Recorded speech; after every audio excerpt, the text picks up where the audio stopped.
This government is a failure. It was a failure under Trudeau, and unless some miracle happens in the next little while, it's continuing to be a big failure under Carney.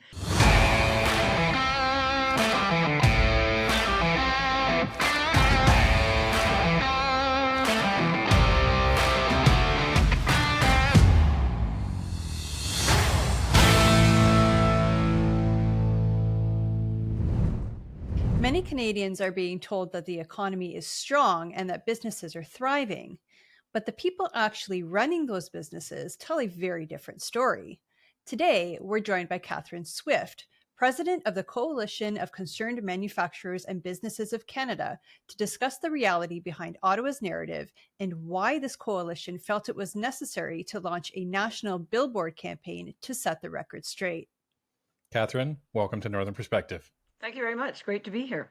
All right, let's just get into this. But before we get to the Billboard, why don't you give us a brief overview of the CCMBC? Thank goodness for that acronym. Why this coalition came to be in 2016, and what that journey has been like during a 10 years of Liberal government. Boy, we could occupy the entire show with the answer to that question. The woman, Jocelyn Bamford, my colleague and founder of the coalition, and you're right, the name is turgid. It's good we have that acronym. She started it up because she felt back in 2016 that there was no business group in Canada that was really accurately representing the business perspective. I joined the coalition as president only about 3.5 years ago, so I wasn't around for the founding, but I certainly was aware of Jocelyn, and I was aware of what she was doing and whatnot. The issue in Canada that an awful lot of people just don't know, they're not aware of, is that most business groups, certainly all the major business groups, are beholden to government in one way or another. They take subsidies from government. They get government money to do certain types of maybe training plans or whatever. The large companies, of course, we have a lot of so-called crony capitalists in Canada who are very cozy with government. They'll maybe get a tax change that's particularly beneficial to their business or their sector. So there's really very few honest voices out there that are truly representing the state of business. And by the way, we focus on the small and medium-sized business sector, not the large corporate sector. So that's in a short definition, I guess. Certainly over the last 10 years, my background is economics. I'm an economist by training. And boy, oh boy, I have never seen a period of time with more depressing economic data as we are seeing right now. It is truly, it's depressing. It's just awful, the state of Canada, the fact that we're not playing the role in the world, because of course our world is kind of messed up right now, to put it mildly, in all kinds of different ways. And we could be punching above our weight in so many ways, but we're not, because of bad government. And, the government, every government of any political stripe loves to say, oh, there was a global recession. Not our fault. It was a global recession. Oh, that was a shock to the system. But you look at other countries, and we always look at the US, logically, because they are our biggest trading partner and our next door neighbor and whatnot. We are falling so far behind the US that we normally compare pretty comparably to. Our standard of living has been profoundly affected in the negative direction. Our dollar, you just look at our dollar, that's an indicator as well. Our so-called GDP, gross domestic product per capita, which is a proxy for our standard of living, is abysmal and has been falling for years. Our economy, the only reason we have any GDP growth at all is because we have this massive ridiculous immigration system, which buoys GDP a bit, because of course, when you're bringing tons of people into the country, helter-skelter, which is how it's happening now, they're buying stuff. So that's going to buoy GDP, but then you get into the GDP per person, and that's what's declining. So those are just some of the factors. There's really a lot we can talk about on that topic. Now, when it comes to Trudeau, he had bragged that he was going to invest into the economy and quote unquote invest, and then the budget would balance itself. Never mind the fact that he was left with a balanced budget. Now, Stephen Harper, the Economist, with Jim Flaherty and that caucus, navigated the country through the 2008 financial crash, which, fine. Didn't hit Canada as hard as it hit the US and other countries. But you get the sense that if a Liberal government was there, the country would have been much further behind, and then they would have just blamed the 2008 financial crash in the United States and all of this stuff. But through the financial navigation of those years, we managed to end up with what the New York Times called the most affluent middle class in the world. And now we are nowhere near that. So we've had hundreds of billions of dollars over the last 10 years dumped into our economy, skyrocketing inflation. We are in a much worse position, as you stated, than the United States. And Mark Carney comes into power, the economist, the banker, the savant, whatever you want to take from the media talking points. And now we are sliding further and further back. So take us now to what led the CCMBC to decide to embark on this Billboard campaign. Well, our members were just fed up with every government, virtually every government, simply blaming Trump. They wanted a scapegoat. They naturally don't want to take responsibility. And again, all governments have that tendency. They must be somebody else doing this to us, not us. And of course, it worked during the last federal election last April. It actually worked. Enough people were conned, and it was a con job, that our problems were all due to Trump. And if we just had a prime minister who was equipped to negotiate a hard bargain with Trump, everything was going to be great. Well, we all know what a farce that was now. Carney's turned out to be a terrible negotiator. We have other countries have reached deals with Trump. And I mean, we don't like what Trump is doing. It's hurting a lot of our businesses. It's hurting their employees. It's not that we're all a big fan of this, but we permitted ourselves for the years of Trudeau and even now into Carney, we have permitted ourselves to decline and to be weak. They made us vulnerable as an economy, as businesses, and so we're getting hit way harder by the U.S.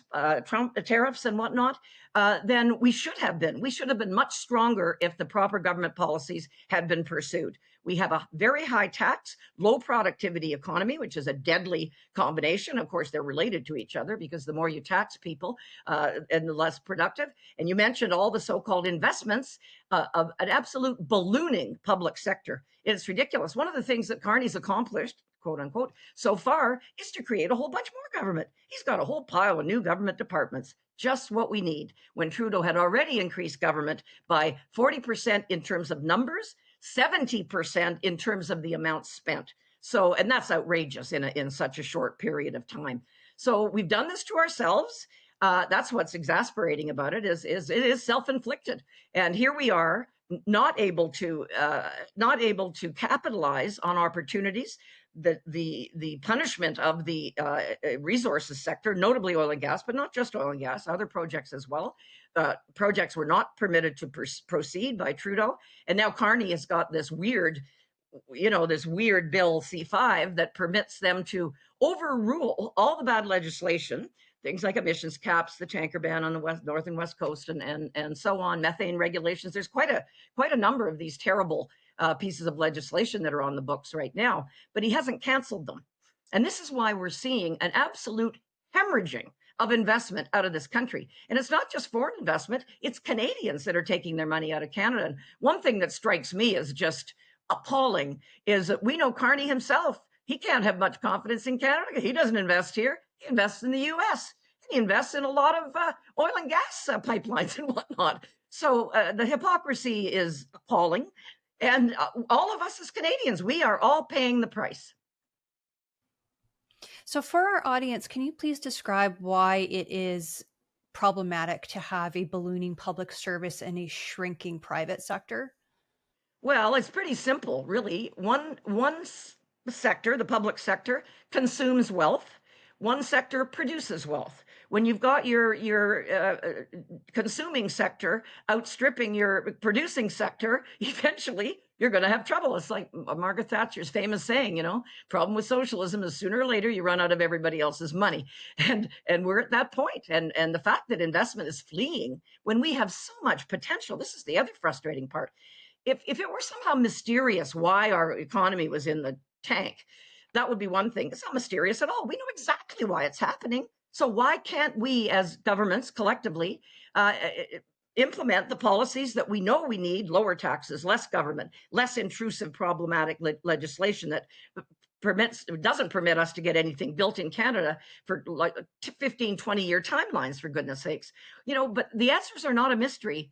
Our governments are just refusing to implement them. And the growth in government is a drag on the private sector. And of course, we know, I mean, goodness gracious, it seems like every day another ridiculous story comes out about the federal government, about how incredibly inept they are. And it's disappointing. We never need the size of government we've got in this country right now. And yet there's supposedly a downsizing exercise underway. I keep hearing about it from people in government that say, well, no, we've been told we have to cut so much and so on and so forth, but we haven't seen any action yet.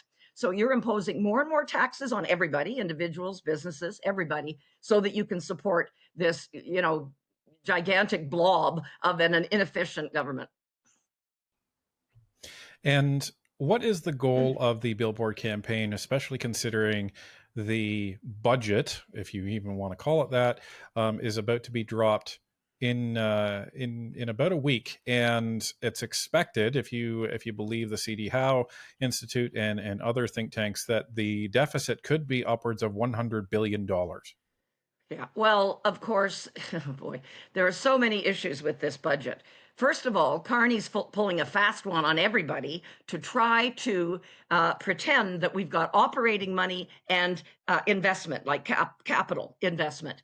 That is sleight of hand. That is not a legitimate way to present a budget. And the thing is, it might fool the odd person that isn't used to reading budgets and all that kind of thing. It's certainly not going to fool the people that know how to read a budget. It certainly won't fool the rating agencies that have already sent out warnings that we're due for a downgrade if we don't smarten up and get our fiscal situation under control. So our Billboard campaign, I mean, and it's a very simple message. It's basically Ottawa is more detrimental to Canadians than Washington, D.C. Let's look at what we can control within Canada, not something outside the country we can't control, but we can adapt to it if we're smart about it, and strengthen ourselves at home to better withstand tariffs and anything else, and not just the US, but other countries too. Look what China's doing to our agriculture sector. India just whacked another agriculture, peas, with gigantic tariffs. And the sad thing is, this Liberal government is so focused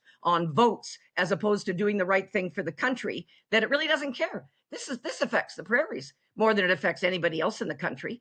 And hey, they don't get Liberal votes out there. So, if they crash and burn, no biggie for the Liberals. And I find that appalling because, to be fair, I had a perfectly good working relationship with the Jean Chrétien government, with Paul Martin, with John Manley, all those people. They had a clue. So it's not just a Liberal issue here. It's what they've decided to implement that is very bad for the economy, bad for business, and ultimately bad for everyone. Because if business isn't doing well and employing people, that ripples right through our entire society.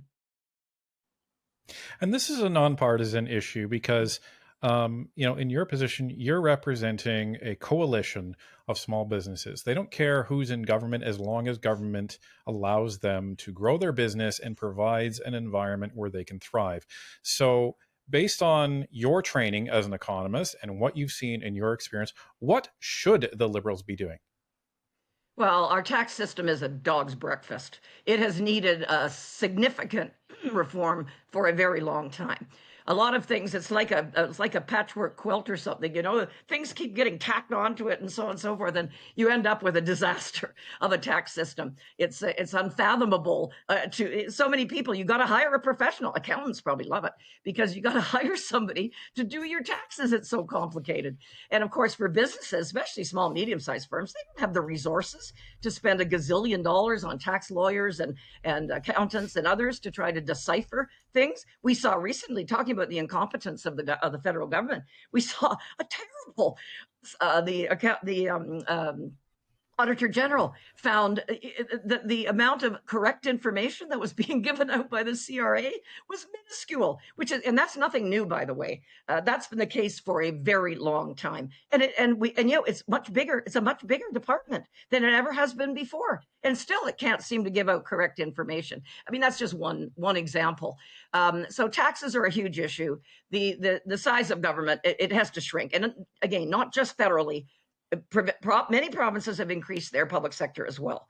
And again, when it outstrips the private sector, that creates a horrible problem for the economy in general. So all governments need to be looking at that. One thing that's kind of intangible, we've had a number of our business members establish a U.S. facility. And this is before Trump, by the way. So, yes, you can blame Trump. And this is part of our campaign, is that let's look within, because we are our own worst enemy right now. But the stories I get from our business members that have established a facility in the U.S., they often still have one in Canada. So they're growing, they're spending their capital growing and creating jobs in the U.S., but they still retain an operation here so that they can compare the two things quite accurately. And some of the things they tell us about how welcoming government is to business in the U.S., and I know we've sort of heard these stories, but one example I'll give you is one of our members established a new manufacturing facility in the U.S., and it's going gangbusters down there. And they had a local government official, the municipality, say, well, okay, here's the paperwork you need. There's always this and that you need, this permit and da-da-da. And he said, but you know what? I'm going to fill it all out for you. You just have, you can just sign it. I mean, can you ever imagine a bureaucrat in Canada from government saying something like that? The attitude. No, they'd hire somebody to do it. Well, yeah, you're right. They'd hire consultants to do it. Yeah, exactly. But the joke, but they don't even do that, of course. The reality is that an awful lot of our bureaucracy thinks business is the bad guy. They're the enemy. There's a lot of people, on the left, typically, that think profit is some kind of a dirty word. It's a bad thing. Well, I'm sorry, but without profit, folks, you haven't got any jobs. You haven't got any government. You have nothing. And we need to get off that philosophy that is so very destructive, because, of course, it drives people away. It's driving people away very actively right now. And I look at people like Doug Ford with his silliness with respect to that stupid ad he had recently. How is that helpful? How is that helping Ontarians or Canadians in general? I haven't figured that one out yet.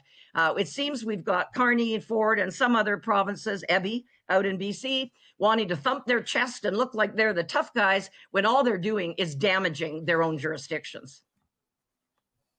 And speaking about the small businesses, you must be hearing this concern from people in your coalition.